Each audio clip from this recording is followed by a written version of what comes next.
Hello, everyone. Thank you for joining The Quintessential Gentleman. I am Justin D. Jenkins, the managing editor, and I'm here with the director and stars of A4 Alpha. I have Reggie Lochard, the writer-producer, Greg Calley, the director, and I have DeShawn White, the leading lady. Hello. Hello. How is everyone feeling today? Good, pretty good. Blessed, blessed, blessed. Here we go. Toronto Black Film Festival. And you guys have been like doing the thing. So how does that feel now that people are seeing the film? Well, I guess I'll go first. Yeah. Ladies first. It feels great. A lot of people have been kind of like hitting me up after seeing the film, which has been really cool. People who are following the festival have kind of like randomly gotten to my DMs and have talked about how much they love the film, have wanting to collaborate and work together, and even asking, hey, can you support my film as well? So it's an interesting online community that I've like low-key been able to cultivate as a result of being in the festival, which is pretty cool. That is amazing. Reggie, how do you feel? Right, sir. Well, my feelings are a lot. I had all the feelings before the film came out, while it's out, and as the festival's winding down because it ends tomorrow. I don't know if I'm supposed to say that or not when this airs, It's whatever.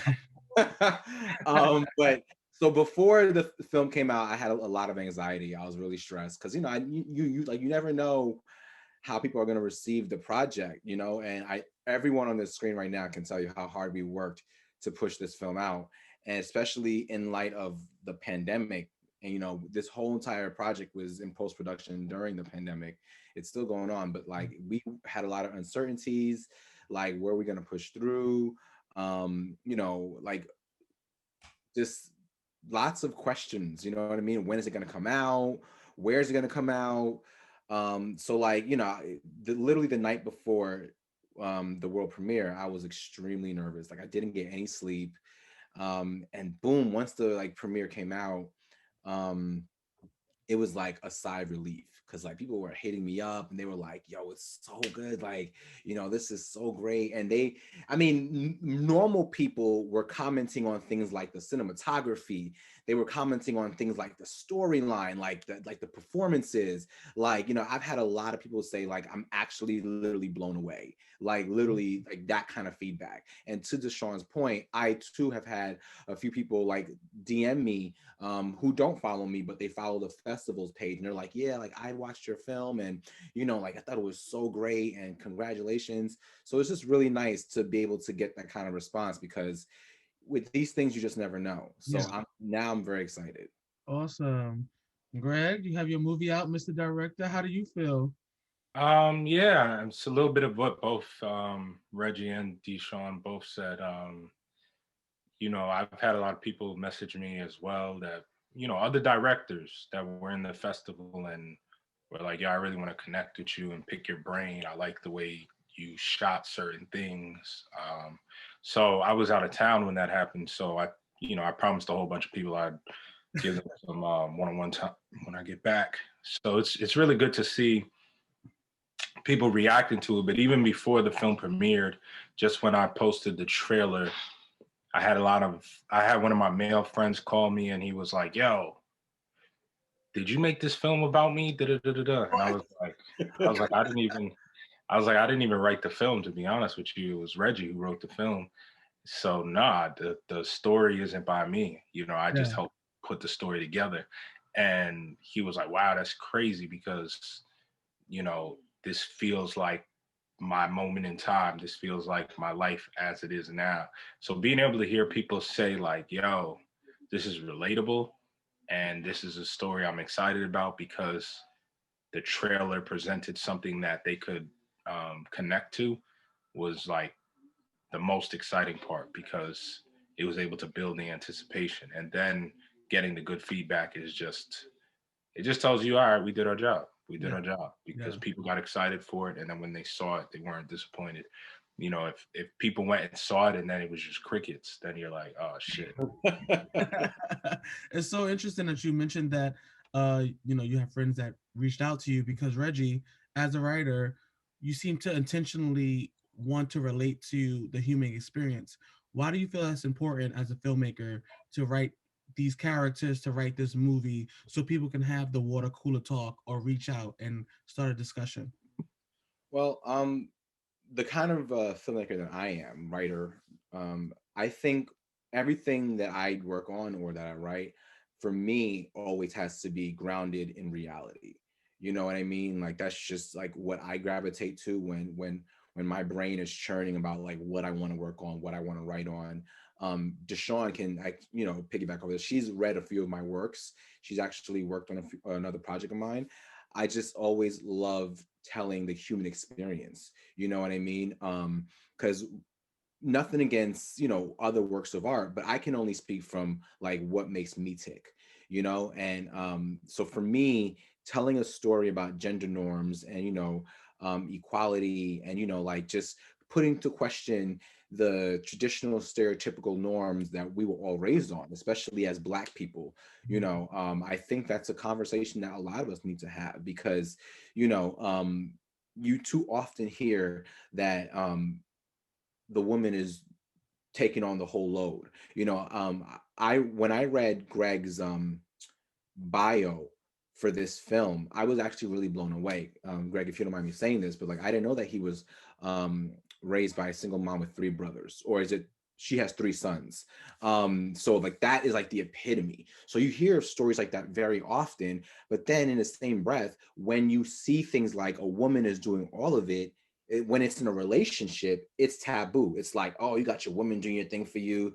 But like far too often in this society, you see women doing it all because they have no choice. But when it's presented to them that they have a choice, or if they have a man, and if a man is like, for example, not on the level that the woman's on, for some reason, like the guy seems like emasculated or whatever the case may be. And I just wanted to kind of try to change the narrative because there shouldn't be that stigma. And that's really what drove me to want to tell the story. That's awesome. And then DeShawn, why do you feel like now was the perfect time to tell the story?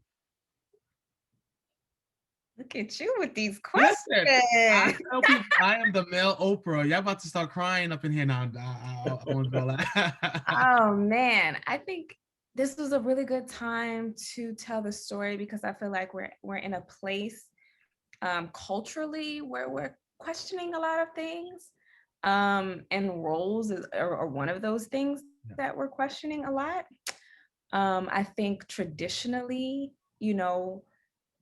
the woman is the one who is child rearing, and traditionally she's in the kitchen doing the house things. And we have these conversations all the time within our own circles about what does it mean to be a woman and what does it mean to be a man. And I think the best way to go about it is to just solidify or define whatever that is in your own relationship. But a lot of times we take what society says and deems is necessary and valuable, and then we put that on our partners, and that's what causes the problems. And I think that's what happens in this story. I don't think Vanessa doesn't put those things on Harrison. Society does. And so as a result, he believes that he's supposed to do and be something that maybe he's just not at that moment, in an effort to please or to placate or to be a man. Yeah. And I think we have to figure out who's putting what on whom. Is it society or is it my partner?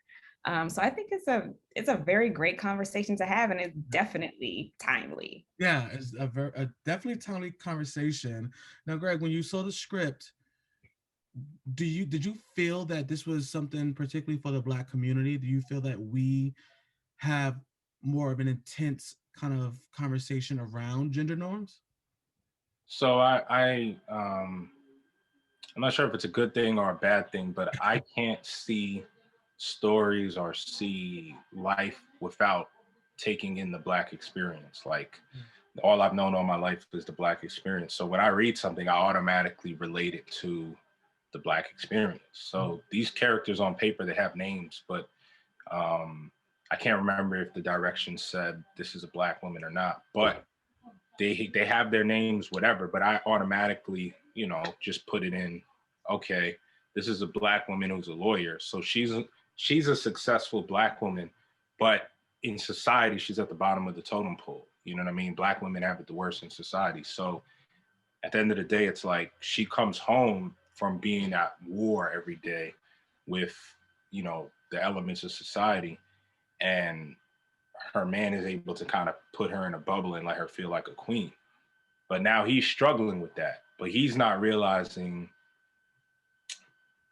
how much of a reprieve this is for her. You know what I'm saying? So when I'm reading the script, the thing that stood out to me the most is that was the unspoken thing, where it's like this, there's irony here, because he thinks he has it bad, and she's a Black woman that's at a law firm trying to make partner, which never happens. You know what I mean? Like, so the things that she had to go through, the amount of times she had to swallow her pride, and the amount of times, it's the things we didn't get to see that you have to just assume are happening when she leaves for work every day, that make this thing so ironic and so interesting. He's over here, like, his male ego is making him make such a huge deal out of being unemployed for a certain amount of time.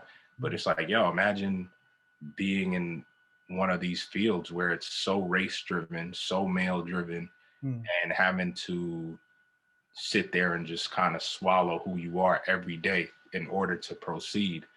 And you made your problems bigger than hers. You know what I mean? So I thought that was what made the script really compelling to me.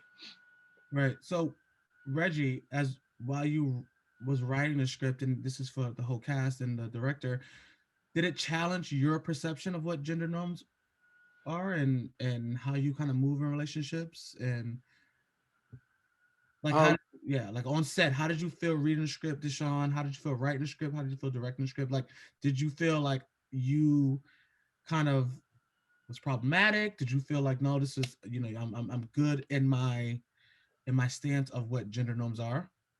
For me, I always start this.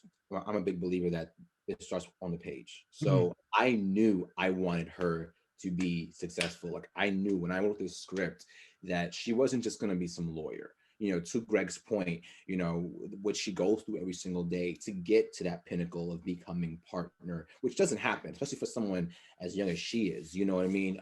I knew I wanted her to be uber successful. I knew I wanted her to be a hardworking person. Like, these things were not a question mark for me. You know, I knew I was pushing the envelope here, and I knew by disparity reasons, like kind of like a yin and a yang, how successful she is, I knew he wasn't going to be as successful, to kind of like balance out the film. You know, that was intentional. That was very much intentional. It was always going to be that he was going to be struggling or have a lesser job. It was never a thing that arrived when we were all on set. That was always the intention, that Harrison was going to be I hate saying the word less than, because what Greg said is exactly their relationship. What he does allows her to flourish, because she has a reprieve when she comes home. You know, there's certain things she doesn't have to deal with. She doesn't have to worry about, because she knows Harrison's going to take care of it. So, you know, everyone has their strong suits. So I'm not going to say because he doesn't have a day job or is not making as much money as she is, that he's not successful. He still pulls his weight in a relationship in another area. And that was very intentional for me, at least, from the beginning. Right. DeShawn?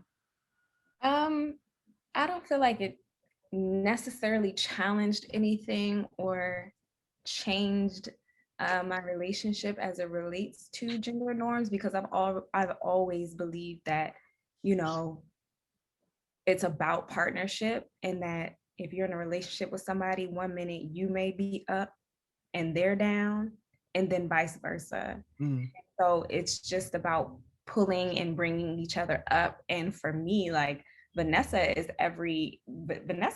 my Black friends, you know, like, one of my best friends is like, does PR for Home Depot. Like, as an actress, I have my own business with like 5 or 6 different clients, and I'm always like, go, go, go, go, go, you know. So for me, Vanessa is a part of me, and she's a part of all of the Black women that I know. And most of the Black women that I know make more money than their men. So it's really not about money. It is about that partnership. It is about carrying your own weight, whatever that may be.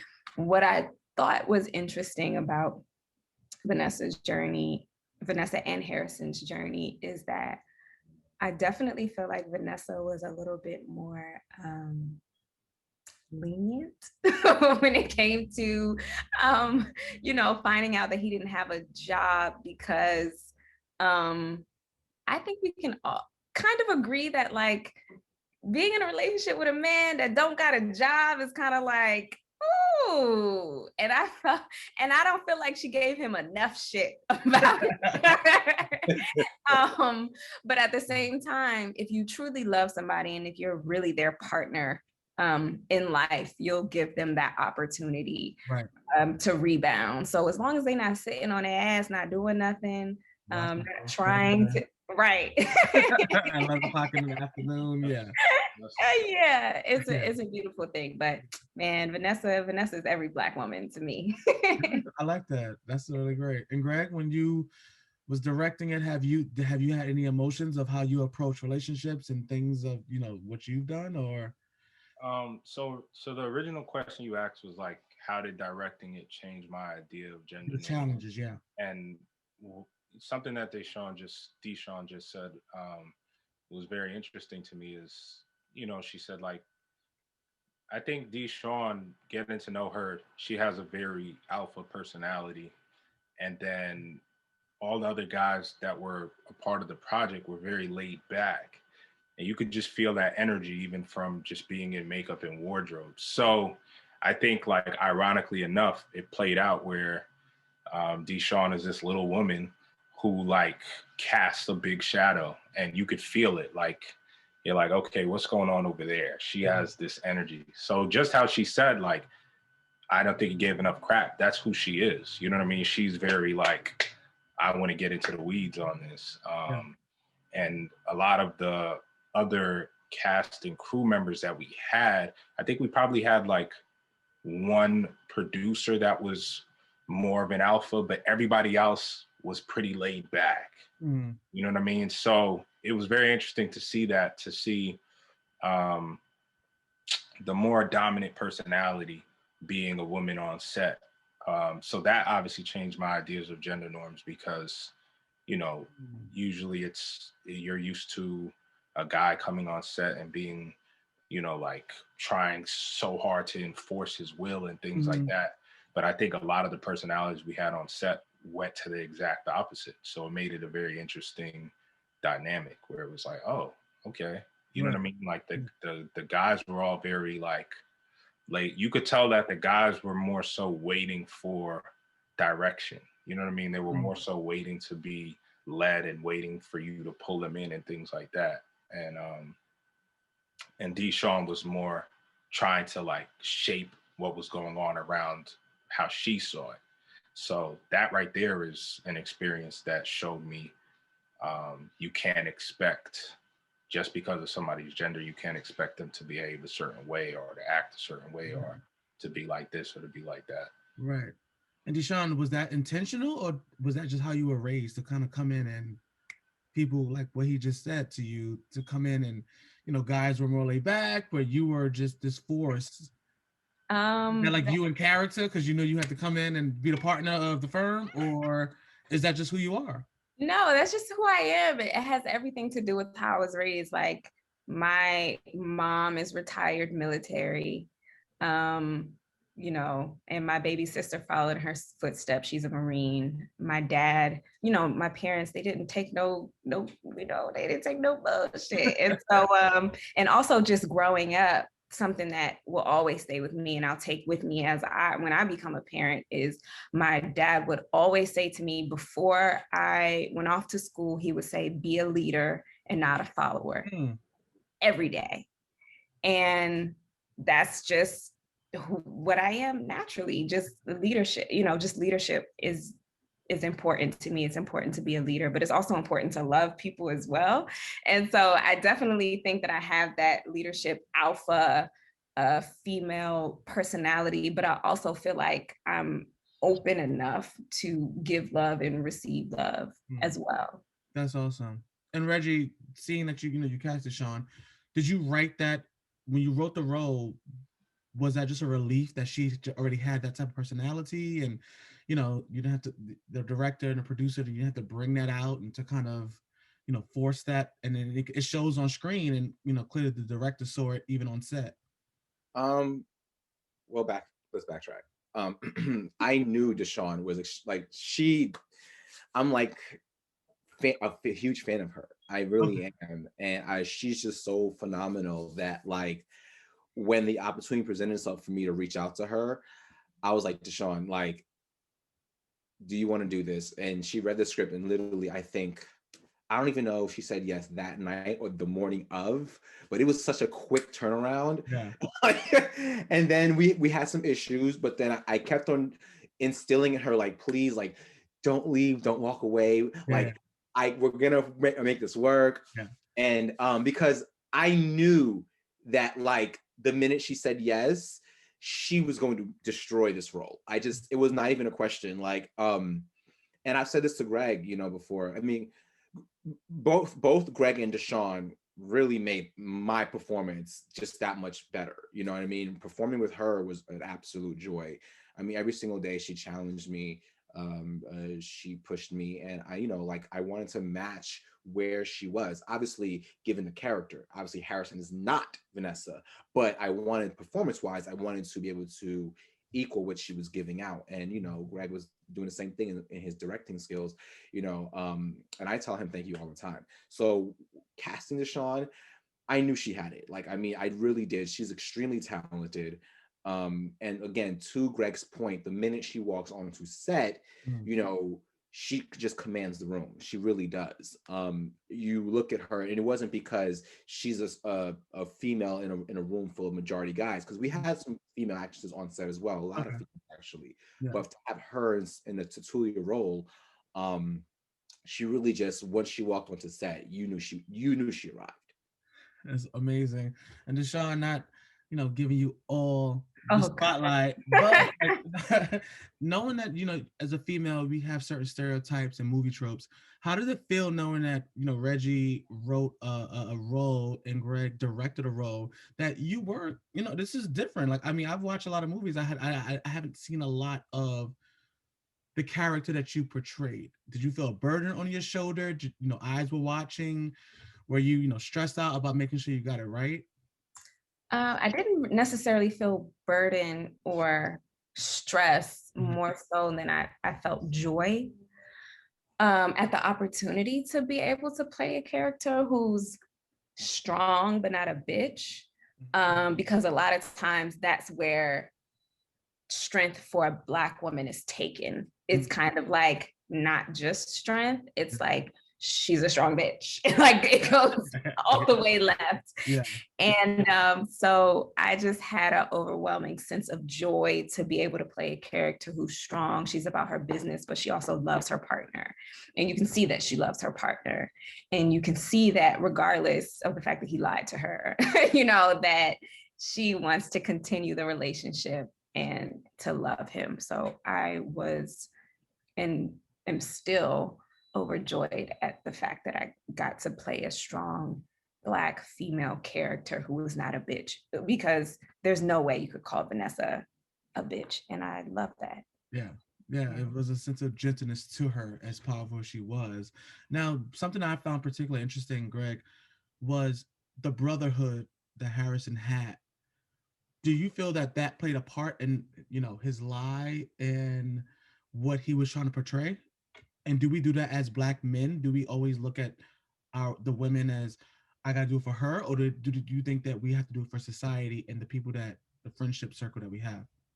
I find for myself as a Black man, I have to say things out loud at least like 2-3 times before I truly grasp it. And the first time I might say it to myself, second time I might tell a close friend of mine.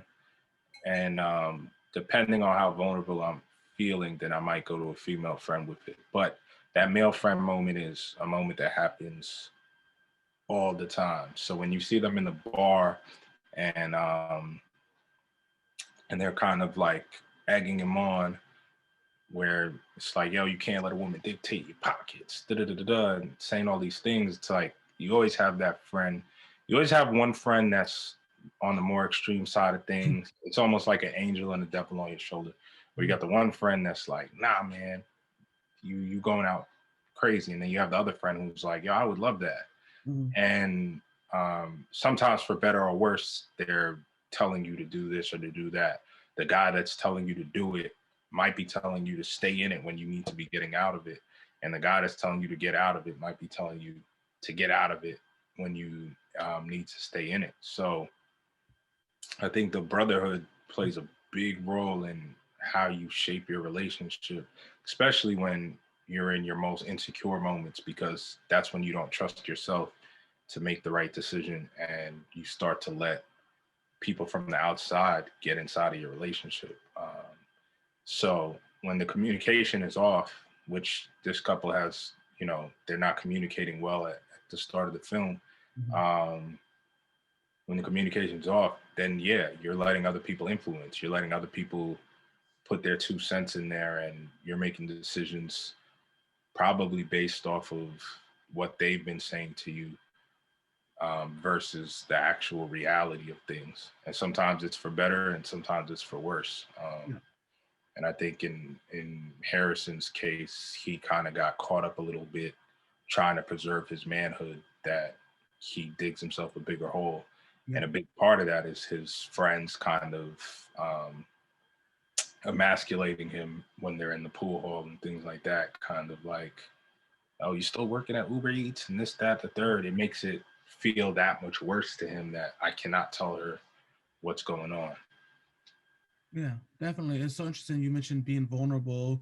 You mentioned emasculation. And then there's a scene with the pie, and Harrison felt so protective over that. What was that? Like, what do you think was going through his head if he said, I made a pie, Reggie? Are you asking me? Yes, Harrison. You wrote it. No, I wanted it to be such a stark difference. Like, you know, I wanted that moment. And I again, kudos to Greg and our cinematographer, Madison, for just the way they captured that whole scene, the way that it played out. Because let me be clear, it's one thing to write something a certain way, and it's another thing to execute it. You know what I mean? And that's where the director comes into play. And Greg did a phenomenal job with, you know, just the camera movement and how he wanted Harrison to like be frazzled and whatever in that moment. Because I wanted to show that Harrison genuinely, intrinsically enjoys cooking. You know, he enjoys this makes him happy. I mean, you see him dancing, you know, you see him like glazing the apple pie. He's really Mariah Carey. Yeah. First of all, Vanessa, I was going to mention this later. I was like, okay, I can't even talk about because I love Mariah. So I was like, no, let me be professional. I'm not going to mention Mariah Carey. But you did it. So now we can talk about Mariah Carey the rest of this interview. You can't, but sure. No, but like I really wanted to show that, like, you know, he was comfortable and he was at home, because to Greg's point, when he's in the pool hall, when he's at the bar with his guys, you know, you hear all the noise. And, you know, we heard DeShawn say earlier, society, you know, so let's think of his friends as society, you know, and it's those external influences that's really starting to crack, you know, seep through in who he is and in his relationship. But like, you have this moment where he's in the kitchen by himself, glazing or making an apple pie, and he's just free. He's just comfortable. He's just relaxed. And even it's not a long scene, but it's enough to see that this is his element. This makes him comfortable. Right. You know what I mean? And then the doorbell rings. And he remembers, oh snap, I asked Richard to come by tonight to pick up these sneakers. So he doesn't want his homeboy, who they were just snapping on him for, you know, not having enough money to buy sneakers. You know, Vanessa's the one who bought it, XYZ. So he doesn't want him to see that he's A, cooking, baking, and B, doing it to Mariah Carey. So he has this whole little moment where he's like, you know, trying to like take his apron off, and then where's he gonna hide it? And it's actually really, really, really hilarious. And but it also shows how far people will go when they have certain levels of insecurities. You know what I mean? And that's really, despite how funny just watching that moment was, but the larger picture was just how ingrained certain stereotypical ideas are in who we are, the fabric of who we are. It's so interesting you said that, because I did feel that you was living freely, and I felt like when Vanessa asked you to do a specific thing for your anniversary, that you were like fighting against who you were. I feel like you would have said, okay, let's just do it, if you didn't feel society's burden on you. So it's interesting you pointed that out. Now, the lie that you represented, Vanessa and Harrison, what did you feel that lie represented? Actually, like, what did you feel was behind that lie that Harrison could not have just said what needed to be said? What did you feel he was holding on to?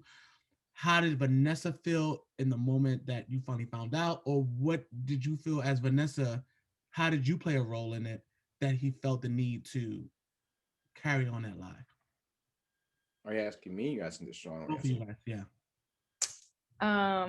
I think that the lie was just insecurity. And like I said before, I don't believe that Vanessa did anything other than be successful to, I guess, influence Harrison to believe that he needed to maintain a lie of success in order to compete or be on the same level as she is. I really do think that Harrison put it on himself. I think that it's up to people, but I guess in this case, a man, to be mature enough and man enough to silence the outside noise and really focus and hone in on their relationship. You know, what has this person brought to me or been bringing to me as this relationship happens? Have they been supportive of me? And I think that Harrison forgot about the relationship and that it's between the two of them. And it really was insecurity, outside influences, and his boys that really led him to believe that he needed to lie about it. I think that as a woman and as a successful woman, sometimes we do forget to check in on the people that we're in relationships with. And I think maybe Vanessa could have checked in on him more. And instead of kind of being focused and honed in on her thing, finding that balance within the relationship to check in on him more. And I think the lie represented, I think for her, when she had that kind of like that breakdown moment in the restaurant, I think it's a lot of different things, because women, we have insecurities as well. And I think for her, it's like, all right, you've been fired this whole time. Well, what have you been doing? And who did you tell? Because you didn't tell me. Who were you honest with? Because you weren't honest with me. And so I think that was a layer of it. And not giving her a choice or the opportunity to be his partner was a part of it for her too. And I think for her, she saw it as kind of like a breakdown in their relationship, which is why she was upset about it. I don't think it was about for her, it wasn't about not having a job. It's about, why didn't you feel close enough to be able to be honest with me? Gotcha. And so I think that's what the lie was for her. Yeah. And Harrison, what did you feel that lie was doing for you in a good way? Or did you think when you wrote the film, did you feel that this was something that was taken away from his manhood, or did you feel like this is what Harrison should have done to make sure he was good and find something else to kind of move on? Well, for me, the lie was he wanted to hold on to his shred of dignity. That's what he had in his mind, you know, because again, it's back to the toxic masculinity traits that we're raised with, you know. Men are supposed to be the provider, men are supposed to be the breadwinner. So it's like he knows this big engagement is approaching. Engagement meaning their anniversary, you know.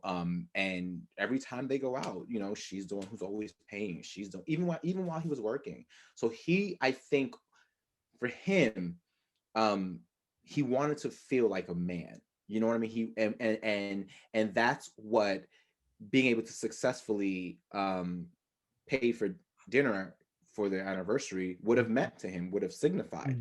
You know, obviously it didn't pan out the way he wanted it to, but he didn't want to tell her because he didn't want um her to look at him like, "Ugh, okay, well, I mean, it's cool, it's whatever." Like, to Deshawn's point, I don't think she ever had a problem with him not having a job. Right. You know, I think it's the fact that she's always handling everything. You know what I mean? That I think he, for once, wanted to be able to just do something for her for once. I mean, there's this great scene where, you know,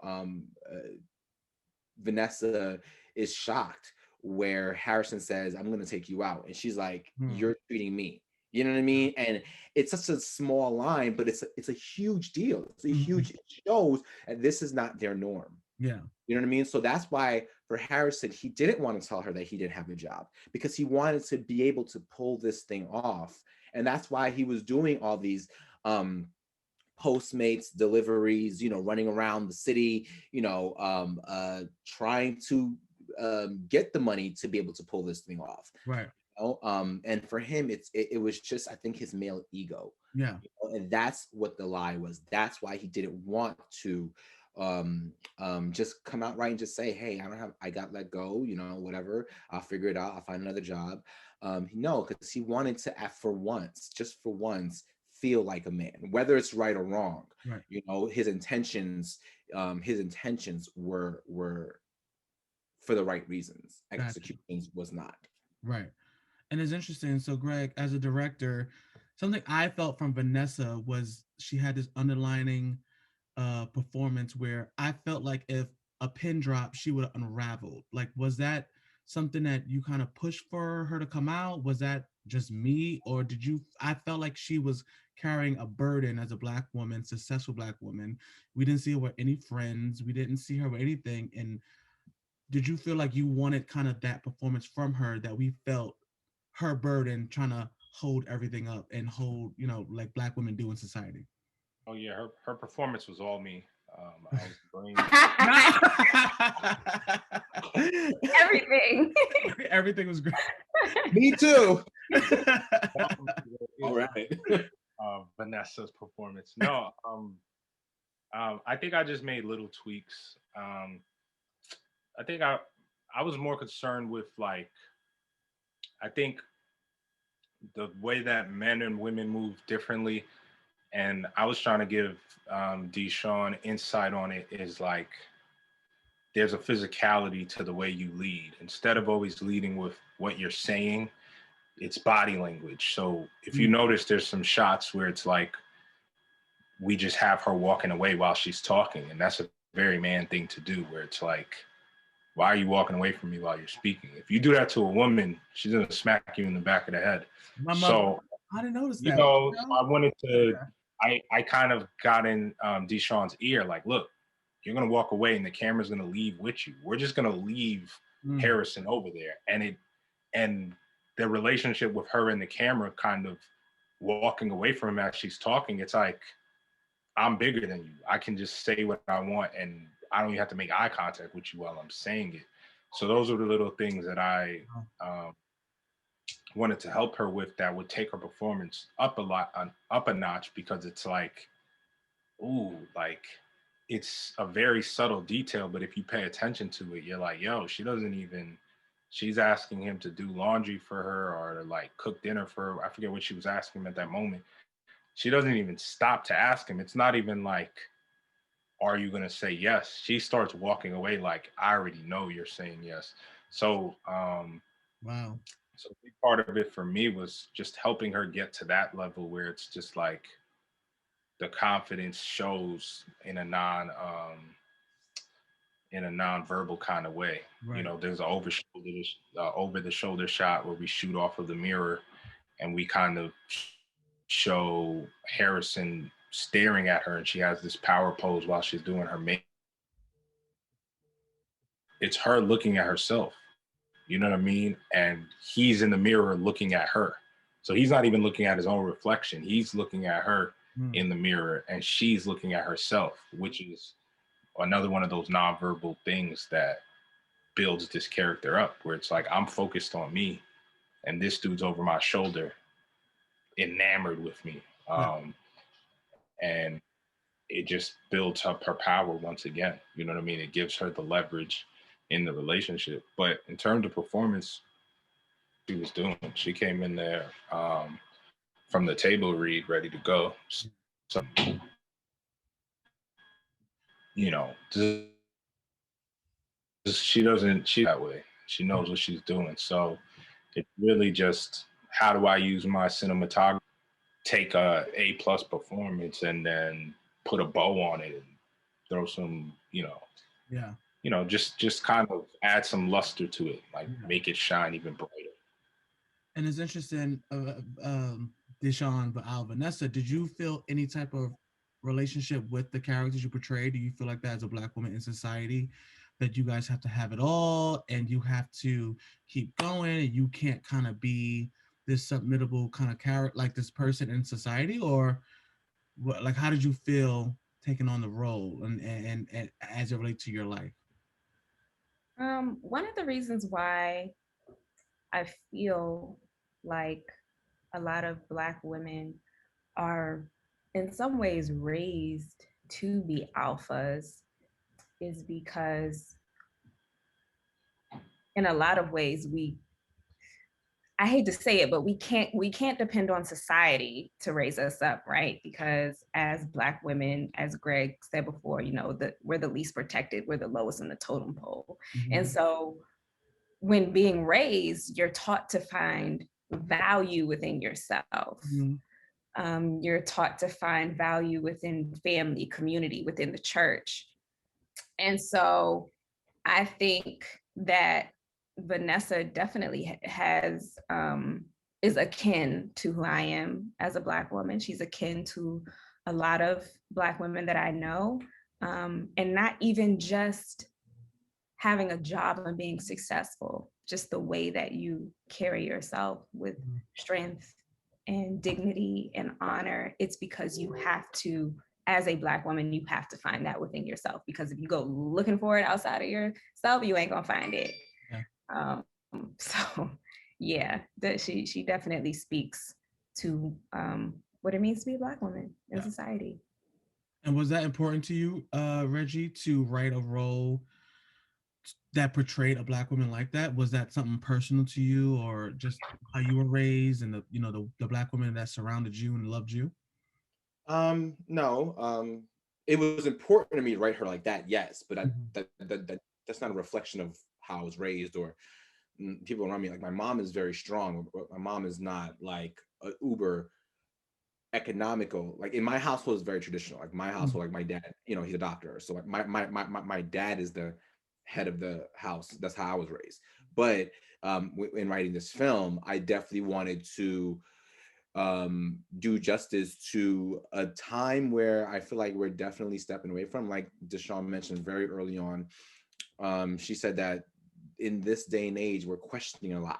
You know what I mean? And I definitely wanted to do a project, to your point, that you just, mainstream Hollywood is just not attacking or addressing like that, and even in doing research for this film, there aren't many movies that address this topic, and Think Like a Man. This subplot is like very much a side subplot of that storyline, but it's not really focused on. And you have to go as far back as Mr. Mom from 1983's performance to see a man in a submissive role like that, hence the title Mr. Mom.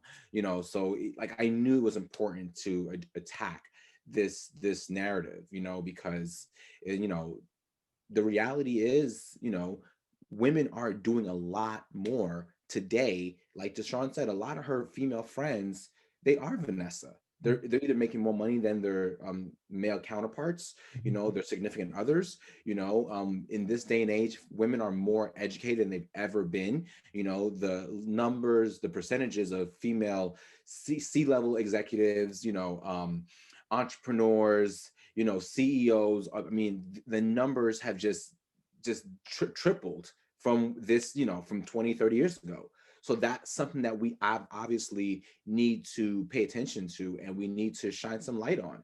And I think that's what I was really trying to do with A for Alpha. Again, everything in the script was very much intentionally written. It was very much intentional that Vanessa's character was this professional and accomplished woman. Even something as small as, I remember Greg and I speaking on set, like the whole her dropping her car keys in the key holder or whatever, little details like that, it just shows a stark difference between Vanessa and Harrison. Whereas he, all day long, he's riding a bike, and she goes in and out in a nice, luxurious Audi, so little nuances like that, I think, help elevate the story. It shows the differences between them. And that was, again, intentional.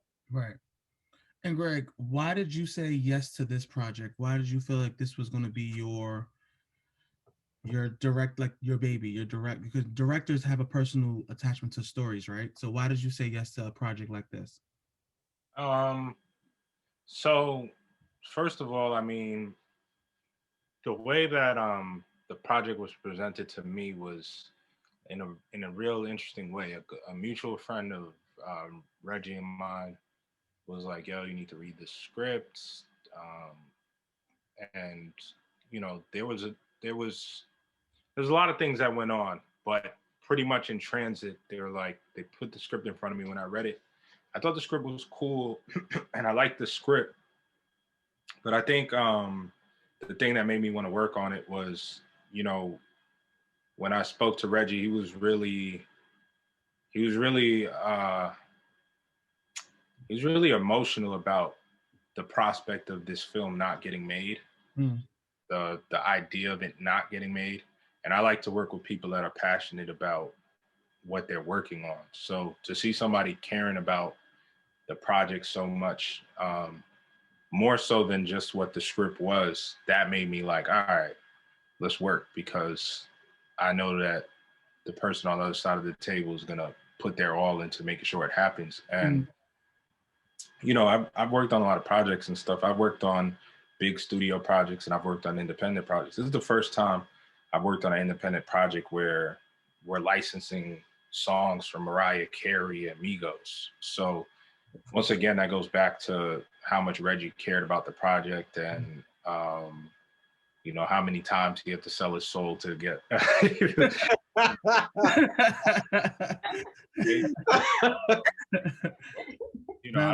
don't know what he's on the hook for. Listening, I wasn't part of those deals. So. Me either. But we're here. But we're here. Yeah. So yeah, I mean, the thing that made me most excited about it was just how much he cared about the project. It was when you see somebody who cares about the project that much, you want to work with them. Yeah. So first and foremost, it was just that, like, all right, this dude cares about this project a lot. And I thought the story was cool. I thought the script was cool, but that was the leading factor for me, was just knowing that, all right, he's not going to be playing games in this process. He's going to go really hard to make sure that we have what we need. And, amongst that first conversation, we spoke about our goals for the film, and our visions aligned. And a lot of the things that we said we wanted to happen are already happening. You know what I mean? So I'm sure you guys that are watching this Q&A will learn soon enough, but there's a lot of good things happening with the film. And all of these things that are happening, we spoke about in a conference room at Reggie's lawyer's office a year and a half ago. So, you know, it's not like we came out here and we did this and then we're like, oh my God, I can't believe this happened. This is exactly what we intended to do. And I think we just all kept our mind locked on the creative goal, and yeah, we were able to win. So I think yeah, what attracted me to the project once again was Reggie's passion for it, and knowing that, and then obviously having a good mutual friend that put the project in front of me, and you know, just seeing how excited she was about it as well was like, okay, cool. And then I also wanted an opportunity where I could come in and just take somebody else's script, because I write a lot myself, and I'm always focused I'm always wearing three hats: writer, director, this, that. And to be able to come in and just be like, okay, how can I influence somebody's script from a director standpoint? Like, I wanted to take the script and elevate it with my storytelling techniques. So that was a cool challenge for me. That was something that I was like, all right, I'm going to take this to the next level. And I think I was able to do what I aimed out to do. Can I jump in real quick, Dustin? Yeah, of course. I just gotta say, to piggyback on what Greg said, like, absolutely, like, you know, when they say that filmmaking is a collaborative, you know, endeavor, that is a very real thing. Like, this film would not be what it is without Greg and DeShawn being attached to the project. You know, I'm a big believer in that. The people who are supposed to work on the project and bring it to life are the ones who actually bring it to life. Like, again, I wrote the script, yes, but Greg is the one. If the script was 85, Greg is the one that made it 100. Mm-hmm. You know what I'm saying? Like, he added that extra Mm-hmm. layer. It wasn't just his directing. It was just, you know, even like his breakdown of the script. You know what I mean? His understanding, his saying, okay, okay, let's do this. There were certain scenes that were on the paper that Greg was like, okay, well, we're not going to do it this way. Let's just try it this way. Just, you know, just trust me. And I said, okay. And again, you see the end results. So, yeah, that's again, exactly how we said okay too. Literally. So, that's the trust between writer, producer, actress. Like, the collaborative effort, I definitely get, and you know, I admire that you guys were able to pull this off and have such a impact. And it's such a conversational like movie and piece.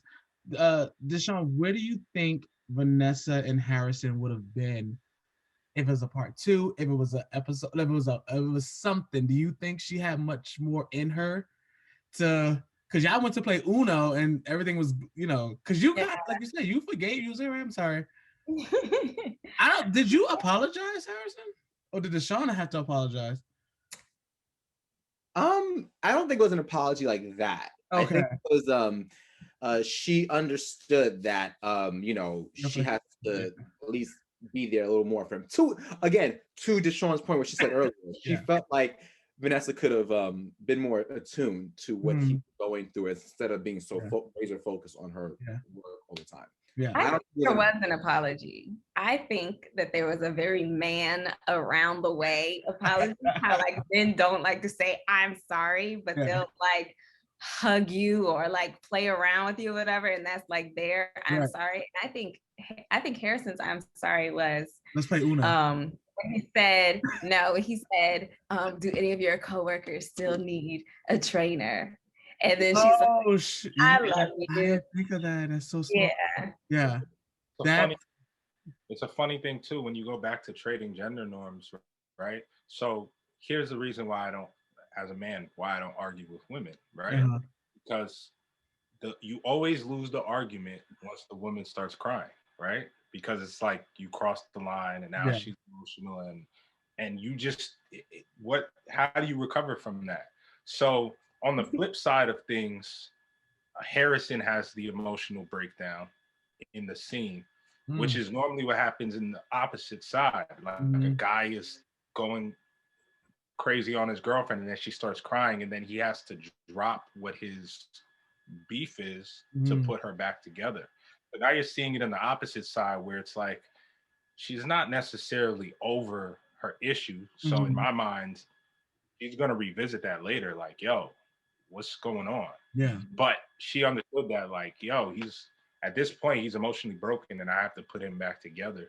Yeah. And once again, it's a flip of the gender roles, which is like the irony of it to me, just looking at it, because all the time I always think about that. It's like, as men, we can be very aggressive, and I can argue with my best friend. We can curse each other out and then go play basketball 15 minutes later. But if I do that with a woman I'm dating or something like that, that can create a serious divide between us where it brings back some trauma. Maybe they didn't have a great relationship with their dad, or maybe they didn't have, maybe their ex-boyfriend used to be abusive towards them, and you're triggering something that they don't want to see when they look at you. So, so yeah, a lot of times as a man, you have to be very, like, you have to go on a tightrope where it's like, you want to be firm, but you also don't want to break the person that you're with, because once you break them, it's like impossible to put them back together. And I think, from my viewpoint, I think that Vanessa was smart enough to see that I kind of broke this guy, and I got to give him a little bit of rope to get back in the game. Like, let me give him a little slack because he's already beat down. You know what I mean? So I think to me, I would think that that conversation isn't quite over. Right. That's what would they have lasted, Reggie? Or like, would, if you wrote tomorrow, you start writing, would they make it? They made it for this film. For this film. If okay, a two-folded question, whatever. If this was a series, I would have definitely made them go through the ringer. Meaning that they made it in this episode, great, but to Greg's point, this will be revisited in a later episode. You know what I mean? And maybe at that time, they would probably break up. You know what I mean? And you will probably see more of Harrison probably crashing on one of his homeboys' couch or whatever like that. You know, and then you see something. I would open up the world just more. You know, if it was an episodic.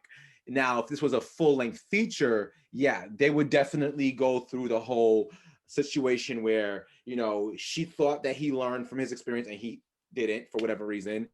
And something happens that's a catalyst that's going to cause them to go through a rift.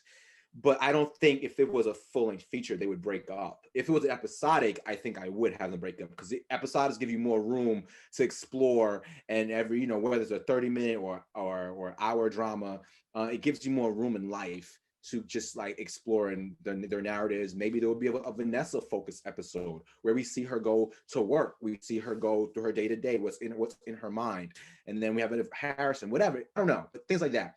But yes, essentially they would. I would keep them together at the end. They would always find their way back, but they would go through a lot more for sure. Awesome. My last question was going to be about Mariah Carey, but I'm not going to do it. But I've been holding myself together. But just tell us what's next for all of you guys, and where people can follow, and just just how you're feeling and being creative during COVID, and so then I won't, because whoever. I'll say this real quick. For us collectively, for this group, A for Alpha's team, this is our first of many film festivals that we're going to be screening at. We're excited that this was such a large world premiere for us, and thankful. We have other stuff in the line that we're announcing gradually. So that is, I think, for this group. Individually, I'm working on a new script. Actually, the script's already done. I'm just revising it. Always working, always being creative. That's what I've tried to do this entire pandemic, and I will continue to do that. And I'm excited. I'm actually ready to begin working. Yeah, of course. On my next project. And where can people find you at, Reggie? Socially. Yeah, I'm on everything. Sorry about that. I'm on Instagram, Facebook. I'm on Twitter. It's basically just my name. Instagram is Reggie Low 24. Twitter and Facebook is just Reggie Lochard. The film is also on Facebook and Instagram. Awesome. It's A for Alpha Film. So it's A for Alpha Film on Gotcha. both platforms, Facebook and Instagram. Awesome. And DeShawn? Oh man, I have a lot going on. God has been so dope during this time. Let's see. I have a film that is being distributed internationally right now, which is really cool. It's in like Belgium and Amsterdam, and I'm Hey. like reading reviews in like different languages. It's so cool. I can't say the name of the film right now because I get it. I just booked my first guest star. I've done a lot of co-star things. I just booked my first guest star. Can't say the name of the show yet either, but you're doing it. Yeah, that's yeah. It's been really cool. And then I just got finished. I self-taught myself how to edit, and I just edited and directed my first short along with my partner. And that's really cool. We're like sending that film out to film festivals right now. And so I'm just keeping busy. Keeping busy, staying in the craft, staying in the art. And people can find me on Instagram. That's what I'm mostly on. My handle is deshawn.andrea.white. Okay. That's it. Awesome. That's amazing. Congratulations on everything that's coming your way. And Greg? Yeah, so in about a month, I'll be producing on a TV show, Black Market Season 2, which is a docu-series TV show that comes on Vice. So nice. A lot of traveling. I'll be on the road working on this docu-series, which will be really dope. In December, I produced another short film that we have some plans for. This talented actress played one of the leads. You guys might know her. She goes by the name of DeShawn. I was like, amazing, yeah.